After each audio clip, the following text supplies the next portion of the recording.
చంద్రబాబు నాయుడు గారు ఆయన వెంకటేశ్వర స్వామిని కూడా వదిలిపెట్టకుండా రాజకీయాలు చేస్తున్నటువంటి ముఖ్యమంత్రి మన చంద్రబాబు నాయుడు గారు. ఆయన రాజశేఖర రెడ్డి గారిని కూడా 2 కొండల జీవో ఇచ్చారు, 7 కొండలకి అనేటటువంటిది అప్పట్లో ఈయన చేసినటువంటి కార్యక్రమాలు. మొన్ననే మన పెద్దల జగన్మోహన్ రెడ్డి గారు 2 కొండలు కాదు 7 కొండలని రాజశేఖర రెడ్డి గారు ఇచ్చినటువంటి జీవో ప్రతులు కూడా ప్రజలందరికీ చూపించినటువంటి సంఘటన మనందరికీ తెలుసు. ముఖ్యంగా చంద్రబాబు నాయుడు గారు సూపర్ 6 అనేటటువంటి పథకాలు నేను అమలు చేస్తానని చెప్పి అధికారంలోకి వచ్చి అవి అమలు చేయలేక ప్రజల్లో అప్రతిష్ట పాలవుతున్నాను, ప్రజల తాలూకా విశ్వాసాన్ని కోల్పోతున్నాం, ఇటువంటి టైంలో డైవర్ట్ చేయాలి, ఆ విధంగా డైవర్ట్ పాలిటిక్స్ చేయడంలో చంద్రబాబు నాయుడు గారు దిట్ట.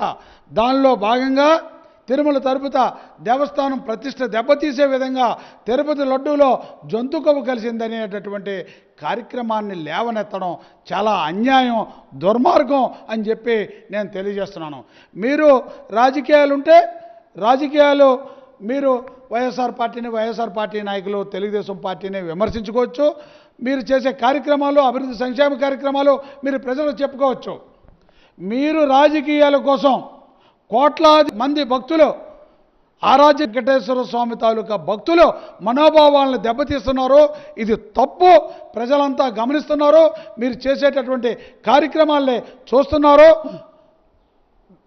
వైఎస్ జగన్మోహన్ రెడ్డి గారు ముఖ్యమంత్రిగా ఉన్నటువంటి 5 సంవత్సరాల్లో కూడా రాష్ట్రంలో వేలాది దేవాలయాలు తిరుపతి దేవస్థానం నుంచి ఫండ్ ఇస్తూ కొన్ని గ్రామాల్లో కట్టించినటువంటి సంఘటనలు ఉన్నాయి. ముఖ్యంగా వైజాగ్ ఋషికొండ ప్రాంతంలో వెంకటేశ్వర స్వామి దేవాలయం చాలా పెద్ద దేవాలయాన్ని అప్పుడు వారి ముఖ్యమంత్రిగా ఉన్న టైంలో కట్టినటువంటి సంఘటనలు అందరికీ తెలుసు.